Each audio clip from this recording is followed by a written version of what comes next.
आज हम सभी गांव सरकना श्री सीमेंट के पास एक छोटा सा गांव है, उसमें चल रहे जन आंदोलन को लेकर आप सब मीडिया बंधु से रूबरू होना है, क्योंकि ग्राम सरकना में लोगों का जीवन, घर, जल, जंगल और ज़मीन पूरी तरीके से बर्बाद हो चुका है। और उसका सीधा कारण है कि श्री सीमेंट की फैक्ट्री द्वारा हैजार्ड केमिकल खुले में गांव के खेतों में, कुओं में और तालाबों में सीधा केमिकल छोड़ा जा रहा है। उसके कारण प्रदूषण इतना बढ़ चुका है कि उन तालाबों में हज़ारों मछलियाँ, गांव के आसपास रहने वाले जीव जंतु, बैल, गाय, जो नहीं समझते कि ये जो तालाब का पानी है वो श्री सीमेंट द्वारा प्रदूषित हैजार्ड केमिकल से दूषित है, वो पीते हैं और उनकी जान जा रही है। जानवरों के साथ साथ इंसानों की क्या स्थिति है? सरकना गांव के लोगों की ये स्थिति है कि रात को घर में सो नहीं सकते, क्योंकि रात भर इनका जो प्रदूषण, वायु प्रदूषण फैलाते हैं, जो कोयला छोड़ते हैं, इनके घरों में आता है और घरों में ये स्थिति है कि वो सांस नहीं ले सकते, उनको जलन होती है, वो दमा की बीमारियां हो रही है और त्वचा को जलन हो रहा है, उल्टी, चक्कर, सिर दर्द, माइग्रेन्स, इस तरह की गंभीर बीमारियां इन लोगों के हुई। इसी के कारण सरकना गांव में पिछले साल 7 व्यक्तियों की डेथ हुई है, जिसमें इस्माइल जी, सायर जी, सायरी, सम्मा, एमडी, अम्मी और भागा जी।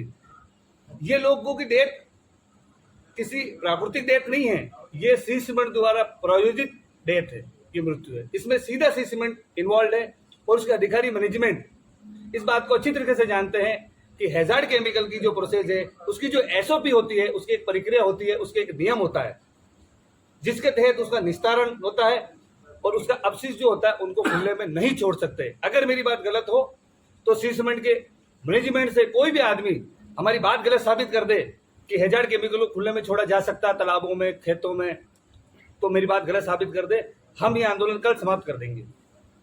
क्योंकि कानून का उल्लंघन वो कर रहे हैं लगातार, वो ये जानते हुए कर रहे हैं कि वो ये नहीं कर सकते, लेकिन इस बात को वो ये भी जानते हैं कि मगरा के जो ग्रामीण लोग हैं वो शिक्षा की कमी है, इनके पास जानकारियां नहीं है कि वास्तव में हैजार्ड केमिकल और प्रदूषण के बारे में क्या नॉर्म्स है और कैसे उल्लंघन हो रहा है और हम उसकी पालना कैसे करवाएं। इसीलिए उन्होंने जो राजस्थान प्रदूषण नियंत्रण बोर्ड, जिसके द्वारा प्रतिवर्ष एसओपी और प्रदूषण को लेकर कंपनी में उसकी एक रिपोर्ट जारी होती है, श्री सीमेंट का मैनेजमेंट आज जारी करे उस कंपनी का एसओपी, वो आज जारी करे वो रिपोर्ट प्रदूषण की, जो सालाना जो राजस्थान नियंत्रण बोर्ड जारी करता है वो जारी करना चाहिए। सबसे पहले तो वो जारी नहीं करेंगे, वो जानते हैं कि उन्होंने जो पर्यावरण के जो मानक थे उनका उन्होंने उल्लंघन सीधा किया है, जिसका असर वहां के आसपास के गांव में पड़ रहा है। इन ग्राउंड का रास्ता क्या, जो रसायन उत्पन्न होता है, जो अवशिष्ट होता है, वो सीधे तरीके से निस्तारण कर सीधे खुले में छोड़कर ग्रामीणों की जान के साथ उन्होंने सीधा सीधा एक क्रिमिनल ऑफेंस किया है, अपराध किया है, वो पाप किया है। साथ ही श्री सीमेंट मैनेजमेंट अधिकारी लगातार गुमराह कर रहे हैं कि वहां पर इस प्रकार का प्रदूषण पानी नहीं है, वहां पर हवा खराब नहीं है, वहां पर जल, जंगल, जमीन सुरक्षित है। आज देखिए सरकना गांव के आप जाइए सारे पत्रकार बंधु और आप उसका दौरा करिए और देखिए वहां के खेतों की स्थिति बंजर है। 12-10 सालों से वहां पर उपजाऊ जमीन खत्म हो चुकी है, तालाब का पानी पीने तो छोड़ो, वहां रहने लायक नहीं बचा है।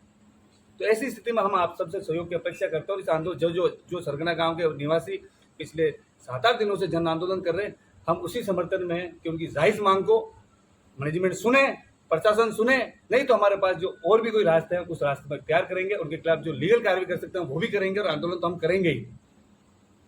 रहमत जी, आपने कहा है कि 7 लोग जो मरे हैं वो जहरीली हवा और प्रदूषित पानी पीने से मरे हैं, लेकिन जो श्रमिक संगठन है उनका ये कहना है कि वो लोग शराब पीकर मरे हैं। आप लोग झूठ बोल रहे हैं। बहुत अफसोस है कि हमारे ही लोग ये बात मीडिया में कह के जाते हैं। उन गरीब लोगों को जीते जी तो आपने सम्मान नहीं दिया, मरने के बाद तो उनका अपमान मत करो। इतना अहंकार किस बात का? हमारे लोग मरे, हमें पीड़ा है और उस बात को वो अपमान कर रहे हैं मरने के बाद भी, तो ये नहीं होना चाहिए था। अगर ऐसी स्थिति थी तो श्री सीमेंट जो मृतकों के पोस्टमार्टम करवा लेती। ये तो आप जो कह रहे हैं कोई मेडिकल रिपोर्ट वगैरह है, उस आधार क्या आपके पास? आधार किस आधार पे कह रहे हैं? हम इस आधार पे कह रहे हैं, वो भी हवा में बात कर रहे हैं। हवा में बात वो लोग इसलिए कर रहे हैं सर क्योंकि वो मुद्दाहीन है। उनको ये समझ में नहीं आ रहा कि हम श्री सीमेंट का पक्ष ले रहे हैं या अपने लोगों का विरोध कर रहा है। वो तर्कशील बात नहीं कर रहे। हम कह रहे तालाब की 5000 मछलियां मरी है, हम फोटोग्राफ्स आपको पेश कर देते हैं, नाम बता रहे हैं आपको, आप उसका इन्वेस्टिगेशन करिए, सच्चाई सामने आएगी जनता के सामने, और सीसमेंट मैनेजमेंट को पता है कि लोग मरे हैं। एक गाय का वीडियो वायरल हो रहा है जिसपे आप सभी लोगों का तमाम कहना यह है कि वो गाय इस जहरीले पानी को पीने से मरी है, लेकिन अंधेरी देवरी के पूर्व सरपंच जगदीश रावत का कहना है कि वो गाय उनकी थी, जिसका मिसयूज आपने उस वीडियो का करके उसको गाय को जहरीली मौत से मरने का बताया है। सर जो सरपंच साहब अगर उन्होंने ये बात कही है आपको कि गाय उनकी है, तो कोई प्रमाण लेके आते। हमने प्रमाण दिया, तालाब से पानी पीने के कारण वहाँ रहती थी, उसका तालाब का पानी पिया। हाँ, एक दिन में डेथ नहीं हो सकती गाय की, 6-7 महीने उसने वहीं प्रदूषित पानी पिया, वहीं सीसमेंट का अपशिष्टों में रहा, इस कारण उसकी डेथ हुई। उसका प्रमाण हमने तो दिया है, हमने तो वीडियो जारी किया है। अगर ये कह रहे हमारी बात गलत है, तो वो कोई ऐसा प्रमाण लाते कि हमारी इस गाय का बछड़ा है, हमारी यहाँ से हमने लेके आए और ये हमारी व्यवस्था है, हमको गाय यहाँ रखते थे, ऐसा कोई प्रमाण उन्होंने दिया हो तो बताते आपको गाय संबंधी। जो प्रेस वार्ता में 2 दिन पहले जो यूनियन की प्रेस वार्ता हुई थी, उनका कहना कि यूनियन को पूछा नहीं गया, साथ में जो प्रोटेस्ट चल रहा पूरा इसको एक निराधार बताया कि इसका कोई मतलब नहीं प्रोटेस्ट का। सर कभी भी कोई व्यक्ति सड़क पे नहीं आना चाहता जब तक उसको पीड़ा नहीं होती। कोई ना कोई तो तकलीफ है इन लोगों को, और तकलीफ आँख बंद करके नहीं, मैं तो आपको प्रत्यक्ष दिखा सकता हूँ कि तकलीफ ये है, इसलिए वो सड़क पे बैठे हैं। आप हमारी तकलीफ और समस्या दूर करवा दीजिए, मैनेजमेंट में आपकी अगर बात चलती हो तो हम कल उठ जाएंगे। एक सवाल लगभग तमाम शहरवासियों के मन में भी आ रहा है, जो लोग वीडियो देख रहे हैं उनके मन में आ रहा है कि श्री सीमेंट फैक्ट्री बहुत पुरानी है, गांव बहुत पुराना है, लोग बहुत पुराने हैं, इस आंदोलन को अभी करने की नौबत क्यों आई? सर ये बहुत सही बात है। इस बात में स्पष्ट कर दो आप लोगों को कि हैजार्ड केमिकल वो 2021 से वहाँ पर लेके आया जा रहा है, और वो गुजरात से लेके आया जा रहा है। किन लोगों के पास ठेका है? अब मैं आपको हैजार्ड केमिकल के बारे में थोड़ी आपको बता दूं कि हैजार्ड केमिकल जब आप लेके आते हैं, उसको संग्रहण करने से लेकर उसका रिकॉर्ड बुक होता है, उसको निस्तारण लेकर एक नॉर्म्स है उसका बाकायदा। क्या वो एसओपी प्रक्रिया पालन हो रही है? क्या आसपास के लोगों को जो इंटेक संबंधी श्रमिक जो संगठन संबंधी लोगों क्या सीमेंट ने उनको गुमराह किया है केमिकल को लेकर, एसिड कि इसके नॉर्म्स और एसओपी उनसे भी छुपाया जा रहा है, इसलिए वो भ्रामक चीजें फैला रहे हैं। 2021 से उपयोग हो रहा है, और आपने देखा होगा उस प्रेस कॉन्फ्रेंस में उन्होंने माना है कि हैजार्ड केमिकल वहां पर आ रहा है। इस बात को हम छुपा नहीं सकते, दिख भी रहा है। आप अगर प्रत्यक्ष को झूठ बोल रहे हैं तो फिर तो परिणाम उन्होंने पहले ही बता दिया। तो इसीलिए हम इस बात को लेकर हैजार्ड केमिकल 2021 से यूज हो रहा है, जिससे हमारे को ज्यादा नुकसान हो रहा है। सारे लोग भुगत रहे हैं। और दूसरी चीज मैं बताना चाहूंगा कि ये जो बोलते हैं ना कि यार नैना जी की वहाँ पे पोल्यूशन नहीं है, मैं आपको बताना चाहूंगा कि अभी जस्ट 2 महीने पहले उस बंदे ने पूरे गांव को इकट्ठा किया और पूरी सीमेंट में वहाँ पे हल्ला बोल किया था। नहीं हो तो आप गांव वालों से फीडबैक ले सकते हो, ये खड़े हैं, आप बताओ गांव वालों की किस तरह से अभी उन्होंने बताया था, है ना। तो ये आप कैसे दावा कर सकते हो कि वहाँ पे पोल्यूशन नहीं है? जो बंदा खुद वहाँ पे पूरे गाँव में जाके 2 महीने पहले, अभी जस्ट 2 महीने पहले उसने गांव में पूरा इकट्ठा किया, वीडियो फोटोज भी देंगे हम आपको, और वो वहां से दावा करता है प्रेस मीडिया के थ्रू कि वहां पे पोल्यूशन नहीं है। और दूसरी चीज वो ये भी दावा करते हैं कि वहां पे जो चंद लोग बैठे हैं, वहां पे चंद लोग नहीं है। सर आप खुद जाके देखिए, आप गए भी हैं, आए, बहुत अच्छा है। वहां पे कितने सारे गाँव के लोग बैठे हैं जो अपनी पीड़ा लेके, केवल एक गाँव सरकना तो दर्द में है ही है, लेकिन आसपास के लगभग 40-50 गाँव है जो इनके सपोर्ट में खड़े हैं। क्या वो सब पागल है या फिर ये प्रशासन को गुमराह कर रहे हैं चंद 5-7 लोग बैठ के? ये इसके ऊपर प्रशासन से भी मैं आग्रह करूंगा कि ये जो चंद लोग दावा कर रहे हैं इसके ऊपर आप गहराई से समझे और सारी चीजें करें। प्रशासन आया था इस बार, प्रशासन मौके पर आया था और जांच करी, लेकिन उनकी जो व्यवस्था है जांच करने की वो काफी लंबी प्रोसेस है, और उनकी जांच रिपोर्ट हम तो कह रहे सॉर्ट कर दो। हम तो प्रशासन से भी कह रहे, मैनेजमेंट से भी कर रहे कि जो प्रदूषण नियंत्रण बोर्ड होता है, जो आपको हर साल प्रतिवर्ष आप जांच कराते हो, वो रिपोर्टें दे दे हमारे को, जैसे हम लेके आए ये पानी की रिपोर्ट से आप भी जारी कर दें, दूध का दूध, पानी का पानी हो जाएगा। और दूसरा, ये आंदोलन आंशिक कहा गया है, आप सोचिए आंशिक आंदोलन है, इतने लोग सड़क पे बैठे 5-7 दिनों से, आप सुनने की बजाय आप उनको ऐलान कर रहे हैं कि हम आप लोगों की बात नहीं मानने वाले। तो उस ऐलान के खिलाफ हम लोग हैं। क्या संविधान में एक आदमी भी अपनी हक की बात रख सकता है? यही तो कानून है, यही तो नियम है सबके लिए। एक आम आदमी अगर उसको लगता है मेरे लोकतांत्रिक व्यवस्था में मेरी बात नहीं सुनी जा रही है, मुझे कोई समस्या है, तो मैं उसका सड़क पे बैठकर प्रशासन को अवगत कराऊं और मेरी समस्या सुनाऊं। और इसी में पूरे हिंदुस्तान में जहाँ कहीं भी फैक्ट्रियां है वहां पर नॉर्म्स से चलती है। और ये फैक्ट्री की जो तस्वीर आप देखिए, ये केमिकल और ये उनकी घरों की दीवार है और ये मछलियों की है। इसमें आप देखिए, ये देखिए, वीडियो भी है इनके, वीडियो भी ये स्थिति है। और इस शांतिपूर्ण पीसफुल प्रोटेस्ट को हिंसक कहना कहीं ना कहीं जनता का अपमान है, जो संविधान में आर्टिकल 21 जीने का अधिकार की बात करता है, आर्टिकल 47 स्वस्थ पर्यावरण की बात करता है। तो क्या ये सिर्फ दिल्ली में बैठे लोगों के लिए थोड़ी ना ये आर्टिकल बने? ये आम आदमी, गरीब गुरबों, जो गांव के अंतिम पंक्ति पे खड़ा व्यक्ति, उसके लिए ये संविधान है, किसी नेता के लिए नहीं बने हैं।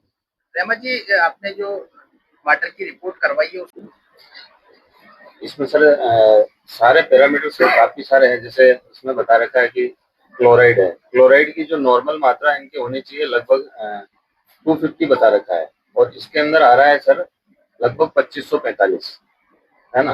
और कैल्शियम की मात्रा इसमें आ रही है कि लगभग 75 से 200 चाहिए, इसमें आ रही है इनकी 1194, है ना। और सल्फाइड की इसमें बता रखी 200 से 400, यहाँ पे आ रही है 1734, है ना। ऐसे काफी सारे पैरामीटर्स हैं जो मैं आपको रिपोर्ट की पीडीएफ दे दूंगा, ये सारी चीजें आप खुद भी देख सकते हैं। मतलब इसमें क्लियर जाहिर हो रहा है कि ये कहीं भी पीने योग्य पानी नहीं है, जानवरों तक के नहीं है, तो यहाँ तो इंसान को कैसे पिएगा। और जो सीसमेंट जो हजार केमिकल को लेकर जो है उसकी एक एसओपी होती है, आप एसओपी के नॉर्म्स सीसमेंट के गेट पे चिपका दीजिए। जो सुप्रीम कोर्ट ने और एनजीटी ने 2017 में जो जजमेंट दिया, उसमें स्पष्ट कहा कि हैजार्ड केमिकल जो वेस्ट होता है उसको भी खुले में नहीं छोड़ सकते, उसी के ऊपर पूरी चीज बताइए। तो आप उसके जो नॉर्म्स है हैजार्ड केमिकल को उपयोग करने और निस्तारण करने के, वो आपको क्या करना है, आपको जनता को बता दो, हमको गलत साबित करो, तुरंत उसकी कॉपी निकालो और सीसमेंट गेट के पास चिपका दो, हमारे धरने पे पहुंचा दो, हम उसको पढ़ के घर चल जाएंगे। आप नॉर्म्स नहीं बताएंगे, एसओपी की प्रक्रिया क्या होती है, उन पता ही नहीं उन लोगों को जो प्रेस कॉन्फ्रेंस करने की एसओपी क्या होती है, एसओपी का क्या नॉर्म्स है, एनजीटी ने क्या आदेश दिया उसके बारे में, उसका वेस्ट को कैसे निस्तारण होगा, कुछ नहीं पता। खाली उनको मैसेज मिला कि आपको कहनी है बात। अब मुद्दा इन बात की आपको खुद को मालूम है कि उनको आपके सवालों के जवाब तक नहीं ढंग से दे पाए। दूसरी चीज, उनका मैनेजमेंट टीम का ये कहना है कि हमारे जो यहाँ पे केमिकल यूज हो रहा है वो पूरी तरह से अप्रूव्ड है, गवर्नमेंट से अप्रूव्ड है, उसके हिसाब से हम यूज कर रहे हैं। तो आप साबित कर दें, आप प्रूव कर दे भाई कि आपका केमिकल जो आ रहा है यहाँ पे वो अनलीगल नहीं है, नॉर्म्स के अनुसार यूज कर रहे हैं। तो आप वो सर किसकी आड़ ले रहे हैं, मैं आपको बता दूं, हैजार्ड केमिकल की जो कह रहे हैं नॉर्म्स में यूज कर रहे हैं, वो एक हैजार्ड केमिकल को जो एसओपी होती है उसके अंदर एक पूरी बाकायदा दस्ताने, पीपीए किट वगैरह, एक पूरा प्रोसेस, वो पहन कर उसका उपयोग करने के बाद उसको एक जगह होती है जहां पर पूरी कंट्रोल होती है उनके, उसके बाहर एक इतना सा भी नहीं जा सकता, वो वहां पे उसको निस्तारण होता है। और यहाँ पे तो तालाब में छोड़ रहे, सार्वजनिक स्थान, तालाब, कुआं, खेत, खलियान, यहाँ पे नहीं छोड़ सकते। सीसमेंट इस बात को जानती है। ये तो पर्यावरण के खिलाफ एक खुलेआम चैलेंज कर दिया, चैलेंज कर, उनको पता है, चैलेंज कर रहे हैं। इनको पता है कि आसपास के लोगों के पास ज्यादा जानकारी नहीं है, लेकिन मैं आपको आपके मन में फिर कह रहा हूँ, हम भविष्य हैं इस मगरे के, हम आपका पीछा नहीं छोड़ेंगे। 42 साल आपने इसलिए कर लिया कि वहां पर हो सकता है आपने व्यवस्था बना ली हो, अब आपकी व्यवस्था में कहीं ना कहीं दरार आएगी, हम लोग लड़ेंगे इसकी, हम सड़क पे भी लड़ेंगे, शासन से भी लड़ेंगे, और जरूरत पड़ेगी तो हम कानूनी तरीके से भी लड़ेंगे, लेकिन छोड़ेंगे नहीं। इसी के लिए हमने पहली बार से लेबोरेटरी में जांच कराई पानी, अब हम मिट्टी की जांच करवाएंगे, घास जो तालाब की जो मछलियां मरी उसकी वहां की अलग से जांच करवाएंगे, हम सब तरह की जांच करा के एनजीटी में भी जाना पड़े, हम पीछे नहीं हटेंगे। ये आंदोलन खत्म नहीं होगा जब तक इनकी मांग जायज मांगे, तो मांगे स्पष्ट है, खेतों का मुआवजा और मकानों का विस्थापन, और इसके अलावा तीसरी हमारी कोई मांग नहीं उनसे।